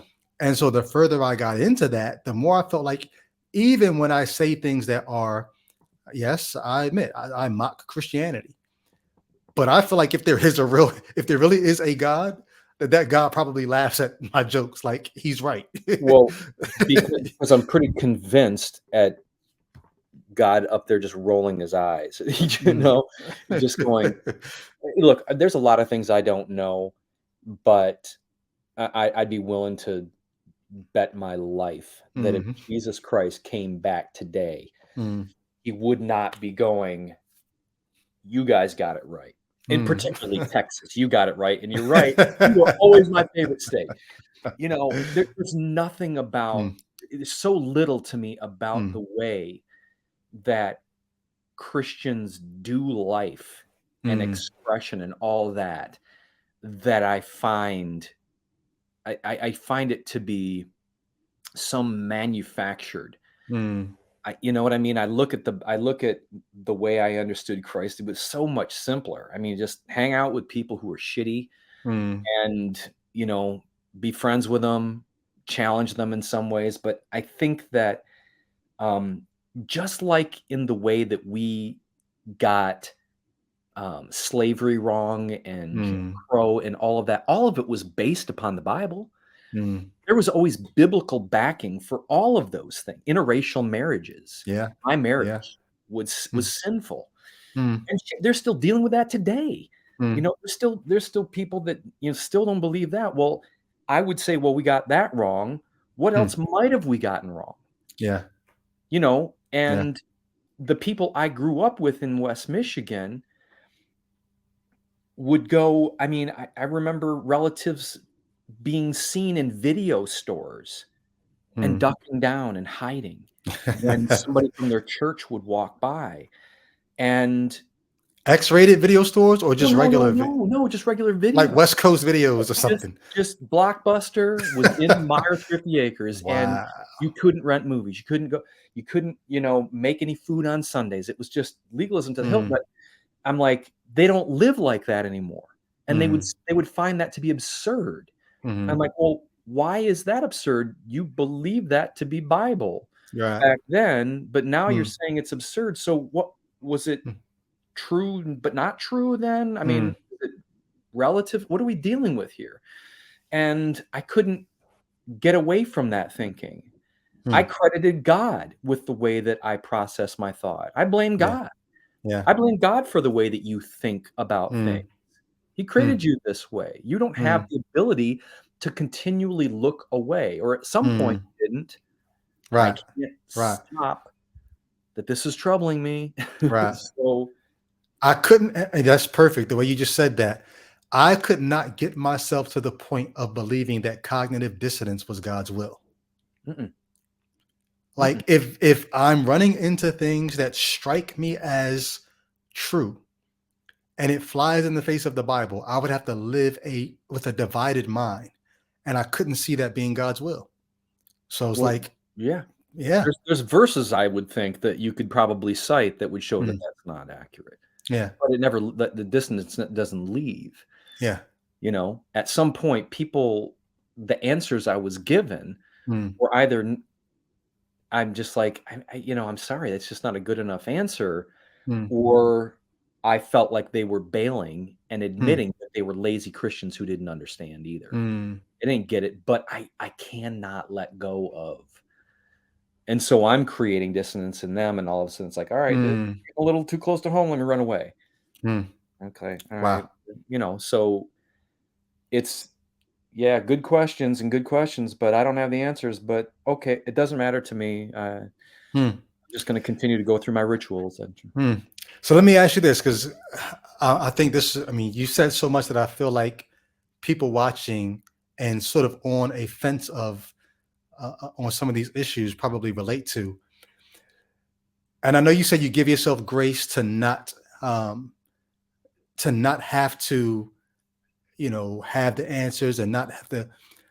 But when I hear you talk about the 20-year of being in this place of even having this depression of, I don't know where this is going to go, and I'm not really willing to invest.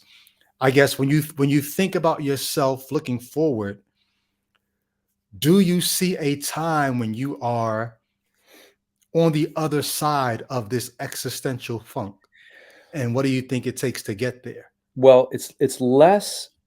I would say that if at one point it was chronic depression, I would say it's more dysthymic now. So Okay. it's trending in a better direction. Mm, I and maybe for me, part of my faith, if there, if you could call it that, is um it's weird, Brady. I've probably driven myself to the closest thing that I could imagine to having the faith of a child. mm, It bothers me that you have to, in order to be a coach, in order to be a sound Christian, you have to almost have a PhD in biblical knowledge. mm, That doesn't make mm. how many people have that? They don't. Right. The majority of people out there are Bible babies. Yeah. They don't know Greek or Hebrew or any of that stuff. Mm. And yet we're trying to explain it to them by having a graduate degree. Well, I'm like, as I've gotten older, and I'm Wow. 55 now, it's like I'm like, God, well, if you're there, you're going to have to pull this out for me, even if it's pull it out at the end. Mm, I find the most offensive thing in your story, and I've chimed in a couple times where I've just been compelled. I've said, I know you don't need a defender, but mm, it's like, man, you're picking fights with my guy here, calling him, saying he was never saved. mm, Well, bro, I've never met anybody mm, who, if he was not saved, mm. you really need to check your own salvation, because Mm, he did all the things you did. He did mm. all of them, and so did I.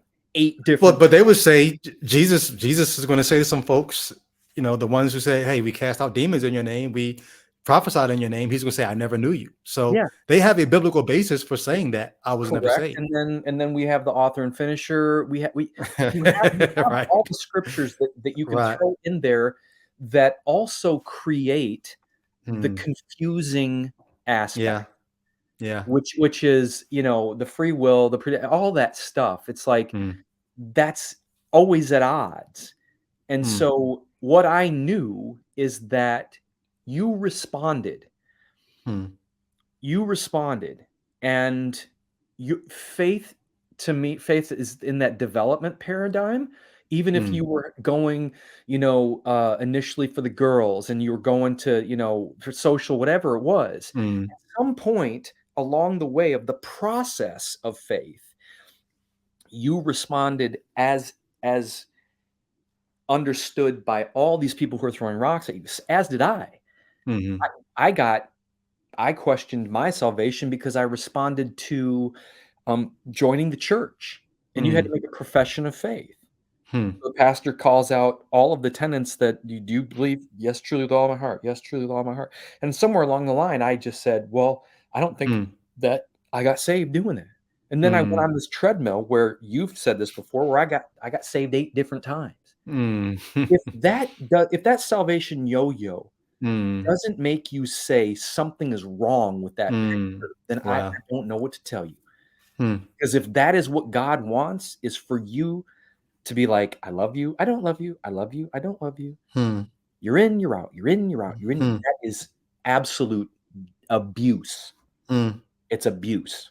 Yeah. And I got off that treadmill. I'm like, if Hmm. I didn't do it, the thief on the cross mumbled a couple Hmm. words to you.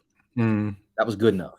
Hmm. So if what I've done so far isn't good enough, I don't know really what to do. Hmm. And not say the right prescriptive word. Did I not? Right.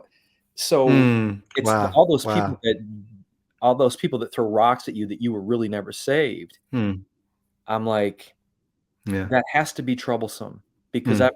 I personally have never known somebody who was so dedicated Hmm. to spreading that gospel that way. Way more brave than I was. Hmm. Way more brave than I was. And I'm like, no, maybe there's something about Hmm. what we've been talking about that we've gotten wrong. I really Hmm. believe that. I believe that if I could talk to Jesus, he'd be like, "Yeah, there's a lot of shit you guys got wrong. You've got a lot of stuff wrong." Hmm. And that's kind of where I'm at. I'm not in the deep in that funk. Hmm. Um, I do believe that there's something, but I'm like you. I'm like, I don't know fully exactly what that is. I just Hmm. don't have I just can't bring myself to be what I consider to be that arrogant to Yeah. say, "I know. Yeah. I know it all." I don't. And I Hmm. think that God is far more mysterious Hmm. than what we like to pin him down to and put him into nice boxes, Hmm. denominational boxes or evangelical boxes or whatever. But Hmm. man, particularly with a lot of my friends who are from evangelical are really breaking free Hmm. from that. I mean, what I'm seeing on TV, Hmm. Christian nationalism and all that Hmm. stuff, and Yeah, that actually did a number on the church. It Mhm. split black and white Christians first, but then a lot of white Christians who were like, I don't want to be associated with that, are having to find some other kind of way to express their faith. Yeah. Yeah. Well, it is interesting as well. I keep bringing up the homosexual issue. It's like as culture continues to evolve, it's like people are having a harder time. When I grew up, Brady, you didn't question the church, Hmm.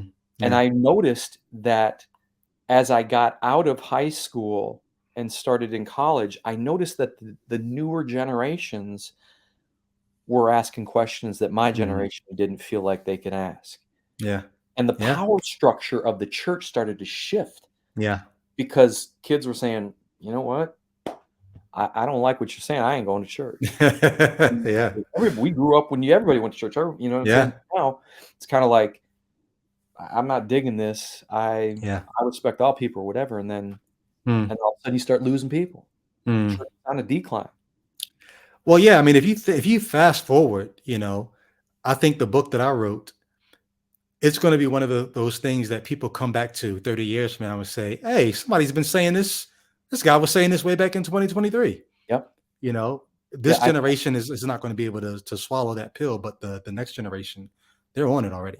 Well, yeah. I mean, because you want me to go tell half of my best friends they're going to Mm, hell. And it wasn't like with the homosexual thing too. I remember mm, I had to tell people that they were, yeah, I mean, it's your choice. It's your choice mm. because I had to fit it into that Yeah. paradigm, Yeah. and then the miraculous thing happened that I went to work at Home Depot and I ended up with a lot of gay friends.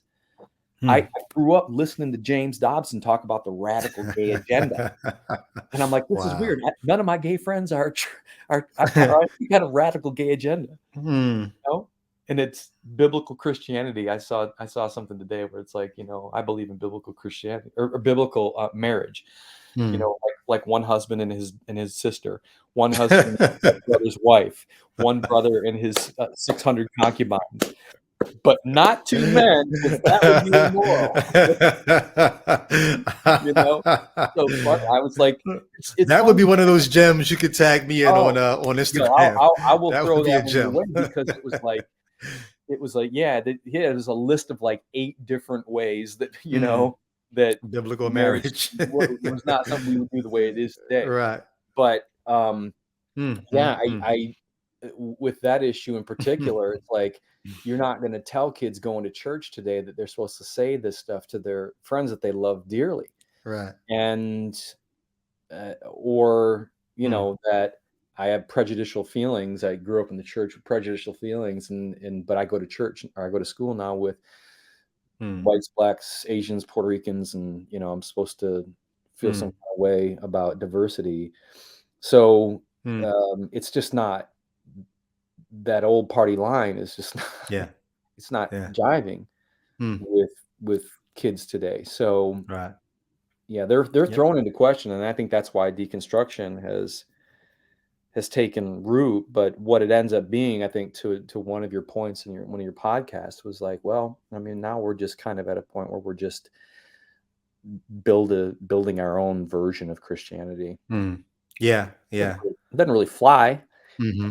Can't pick and you can't cherry pick. Right. But why are we doing that? Well, because we don't want to throw out the whole entire thing, and there's comfort and You know, Jay Witt said that, but when I think about that, I'm like, but that's what Christianity has always been. If you go back to the early church and you look at the councils and you look at what they were trying to figure out, what do we believe, and all the factions, it's yeah, always been cherry picking. what some winning party thinks of these Yeah, ideas. yeah, and they serve some purpose. Hmm. I'm obsessed with this idea of what in the Bible, whether it's hell or whatever, because I mean hell, some aspects of that I think are kind of a later, as we understand it today. Mm. I don't know that goes all the way back. You'd know better than I do, but I think that there's something about control that comes into play Yeah. with It definitely becomes more of a caricature of biblical hell the more you get into the medieval ages, yeah, um, the medieval period. But yeah, yeah, it's Dante's Inferno and you know things like that. You start getting these very colorful ideas of hell as opposed to just these little pithy sayings that will tell you that there's something you don't want in the afterlife. yeah. But if you're a literalist, then Yeah. you know, when I was talking to somebody recently, I was like, "Yeah, I mean, I think it's a lake and it's just fire." And I'm like, Hmm. "Okay, well, I'm trying to wrap my mind around what my daughters could do that would make me want to punish them forever." Hmm. Hmm. But you know, even growing up in West Michigan, there's so many Calvinists around there, Hmm. and I'm like, do you realize Hmm. that not only is there predestination, but according to John Calvin, who is just under Jesus Christ, um, second Son of God, God or predestined some for hell Hmm. for His own glory. Hmm. Now, wrap your mind around that. Yeah. Wrap your mind around that God, Yeah. and what kind of person is that I'd want to But commune with? once you start making your God omni, like the old gods were not omni. You know, you had a God of water, a God of fire, Yeah, a God of yeah, air, a yeah, God of. Once you start making your God omni, then you start having to say, well, then there's nothing outside of His control. So then even people's choices have to be under His control, and so He's got to somehow be responsible for people going to hell. That's the problem with the omni God. You have this problem with predestination and free will. yeah, That omni God, you what are you going to do with that? You have to make Him responsible for even people's choices to go to hell. So now He's got to predestine them for that. Yeah. yeah. That's so that's a concept that I found when I'm supposed to relate to God the Father. Mhm. Um, yeah, I can't. I Hmm. It trips a wire in me. Like there's just certain things I Hmm. can't. I mean, I adore my daughters. My Yeah. daughters are life, and it's like, what Hmm. could they do right now that would ever make me put them Hmm. up? You're grounded for the rest of your life, you know. Hmm. And so it didn't. I always found the idea hard.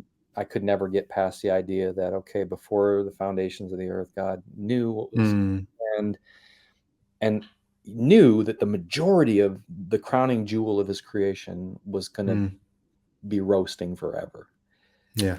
And And then I still had to press the go button. press the go button, and I had a professor that just said, well, there was something about that God believed was better than the alternative. I'm like, okay, well, Yeah. yeah, that doesn't satisfy me. Sorry. Yeah. Nice try, but Hey, I respect the honesty of your journey, of having the, I guess, the clairvoyance to recognize what you had done to put yourself in a place where you should believe you're saved. Like, you can't question that anymore than you yeah, have, and yeah, still feel like, but I think I am. And then on the other side, say, but these results don't seem to be what the product advertised. exactly. Something's going on here. Yes. And to be able to just live in that uncomfortable space. I mean, even like, I don't think there's anything. I think there's a dishonorable way to do that, to kind of be self-deluded, and to, like, if I had done what I was doing in 2015, 16, if I was still doing that today, faking it till I make it, I would think Yeah. something's wrong. Like, that's not human anymore. No, it's That's not. not.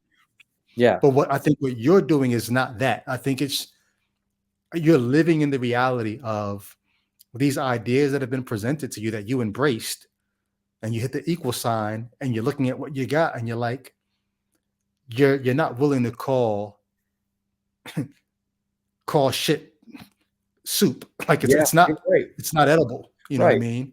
Well, in listening to your story too, I'm like, I think you're in some ways a little further down the road, but I also hear that, who knows? I mean, it's not like, oh, I think some people would latch on to what you say and go, oh, well, maybe there's hope yet for Brady.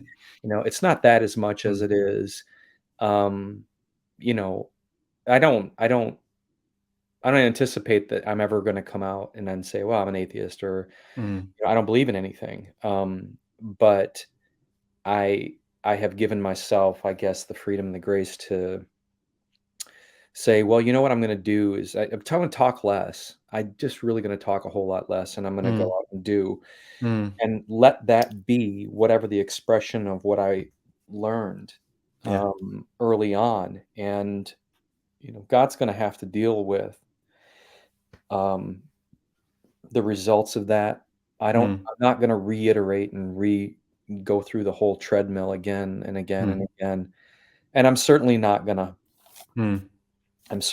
going to, I just don't have it in me to say, whatever 8 billion other people are wrong. And I just don't. I mean, I was going to try to wrap it up, but you just made me yeah, want to ask another question sure. there, because I'm Yeah. sure somebody's going to probably wonder or ask. In saying what you just said, do you have any, is it fear? Any thought of the way that you're kind of taking your foot off the gas on spirituality and just kind of coasting, even though in some sense you're not taking your foot off the gas? If you're still doing, almost like Jesus said, right? The sheep are the ones who, they did, clothe the naked and feed the hungry and visit the. You're doing the things that Jesus said, hey, those are going to be the sheep. Yeah. But other people would say, if your belief is slacking, doesn't matter what you do. I guess I'm just curious, is there any thought in you that says, if you take your foot off the gas in terms of believing right doctrine, that you could be jeopardizing your eternal destiny? Is there any thought or fear of that in you at all? Um, yeah, maybe. Okay. And I don't know. It's funny when you brought up, but when someone asked you, do you think at your deathbed? Mm-hmm. We're not going to know it until we get to our deathbed. Mm, No, we're not. And the fact is, Brady, this stuff is the reason I understand the pain that you went through, and this is mm, what I've related to the most in your story. And I wish that people would allow themselves to um, empathize with you more because they haven't allowed themselves to go in this direction. But what you went through to get where you are now, I know was super painful. And at the end, what will I say? I don't know. I got 2 more minutes on this world. I could imagine saying something like, "Well, Jesus, if you're real," mumble something like the thief on the cross. It's not gonna be because in the end, Brady, what do we do? I mean, I haven't met a person yet that's passed that was a Christian where we lined up all the hash marks of the people they got saved and stuff. It's just how did the eulogy always comes down to, they changed my life and they were there for me then, and, this was such a positive person in my life. That's kind of what it all comes down to. So, I'm not worried at all about whether I go on and love my homosexual friends and refuse to say that they're gonna roast.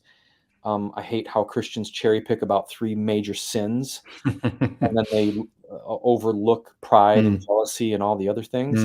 Um, Yeah. but in terms of what happens at the end, I do hold on to, the hope and maybe the belief that there's something beyond this that makes sense to me, I guess.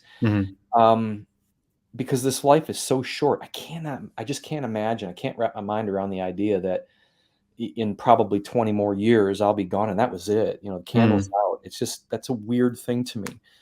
But in terms of, moving into the heavenly suburbs with my mansion and stuff, maybe not that. But eh, no, I don't worry about that because I think the space that I'm in is, God, I can't be distracted by all this mess that I see around me of the way that people are expressing themselves and what's supposed to be, good Christianity. And I'm like, you're gonna have to deal with me. I really am like a kid. That's it. I mean, it's all Gotcha. boiled down to a very, very small. I'm hanging on by a thread. And, like you said, if you got a problem with me loving my friend Michael in Indianapolis, you're gonna have to show up, knock on my door, and tell me to my face. And even then, I don't know what I'm gonna do. You know? Wow. Yeah. Because Yeah. so that's where it is. I mean, Mm, I'm mm, it's a there'll be a tension. It's not yeah. the profound, um, depression that I had when I was kinda coming out of this fog, Mm, but there is going to be a tension of, I guess, it's a little bit of grief. It's gonna be a long grief. I did mm, want this to make sense to me. I did. yeah. You're right, man. You really nailed it on the head that there is something comforting about clarity and black and white answers. Yeah. There's no confusion there, Yeah. except when those answers stop making sense, and then Yeah. it's fuck. Well, So I think that's why I was excited to deconvert because at least I had answers that I could move with. You right, know what I mean? right. Like if I rule that out, I no longer have to sit. I remember I always hated when I had two different women that I was interested in. I hated that feeling of having to choose between two viable options. And as a Christian, I used to say, God, why would you put me in this? But this is terrible. I hate this. Yeah, I wish it was just simple that I only had one. And in the same way, like life trying to reconcile these things, life where I just call it what it looks like. It looks like this is not true. And I just knew that that way was going to leave me in that feeling of two choices. Like, and I couldn't move the way that I felt like I needed to move. This way, call it what it looks like until God or whatever, until something shows up to say otherwise, call it what it looks like. I said I could at least move. And so when I asked you that question of, what does it look like to get on the other side of that existential funk? For me, it was I'm going to go with what's most certain at this point. And as long as I can have motion in that direction, I'll go till I can't go anymore. And I promise you, life has like nothing has changed for the worse. Anything that's changed has changed for the better. Yeah. In terms of my mental health, even my physical health, my finances, like everything has changed for the better when I could at least move with confidence in a certain direction. Yeah. So anyway, yeah. It's funny, I guess on a good note to end on, I was thinking as you were saying that, you know, nearly 30 years later, you're still you have achieved a pretty darn solid sense of clarity, and I'm over here still in the gray. It's just at different ends of the spectrum. But Yeah. the funny thing is now it doesn't create silly fights. It actually, yeah. it actually there's a just a sense of I think more so on the same page of I'm less gray than I was. I'm less depressed than I was. But I'll probably, just like when you met me, you know, in the late 90s, I'll probably always live in some form of gray, whether it's out of fear. And I credit you for putting that thought into me as a challenge, just to, you know, like with your book, you know, I recognize at the very least that there's something about this journey that's very scary. You know, I've carried these beliefs with me for a very long time, and they've been my traveling partner for a very long time. And even as I started cast it off, you know, certain people's understanding of who Jesus was, the Jesus I understood was a friend. And you know, to cast that off is so hard for me. But I am more comfortable with having a different, I guess, way of seeing things now than I did 25 years ago. Yeah. So, but I just want to tell you how much I appreciate you. You know, your journey, I don't take it the way that those other people do. And I have been left with just enjoying getting to know you better through your forum, and you know, getting some laughs out of it along the way. And you know, hopefully you get a chance to cross paths again. Yeah, for sure, man. I appreciate you, like, sincerely, to see old faces from not saying your face is old, but to see old friends from back old, in the days. Old. Yeah. Who was it? Verbs hit me up. I think it was it Stacy that hit me up? Me and Verbs have talked. I told him before, I think I told him before I put the video out. Because he and I, we talk maybe like twice a year. We get a chance just to catch up. There's certain people I didn't want to be shocked, you know, when they saw it. What are you about to say? He would have been the one. Yeah, yeah. Of our clique, he's held the line the hardest. I love Michael. I love him to death. The whole mix of that crew go from Stacy and Durk are the ones who are always making people, you know, shake their heads, and Coffee, man, he's just the best. But he can go off the rails, I can go off the rails, but Verbs is always there to be like, you know, quote some scripture to try to bring the train back, you know. So you were right to hit him off and say, hey. And he was great. He was great, man. He just was, you know, very like empathetic and understanding, and he still hits me up about, you know, stuff going on in hip hop culture. So, but I was saying that to say, so when you hit me up on the gram, just to see a familiar name and a familiar face, every DM that I open, I always open it very cautiously, like what stone is going to come hit me in the face when I click open on this. But then to see that it wasn't a stone, but it just was a very human interaction. You know, it meant the world to me, man. So I appreciate that. And then all the funny memes.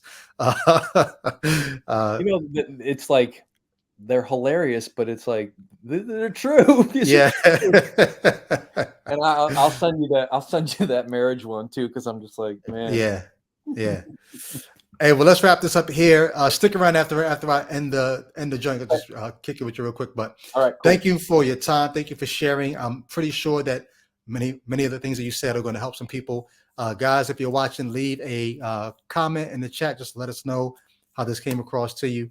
This is Durk, former manager of Grits, around for the growth of Christian hip hop back when it was called Christian rap. Yeah, from the beginning, man. Pretty much. So, hey, but much love, y'all. We'll catch you guys next time. All right, much love.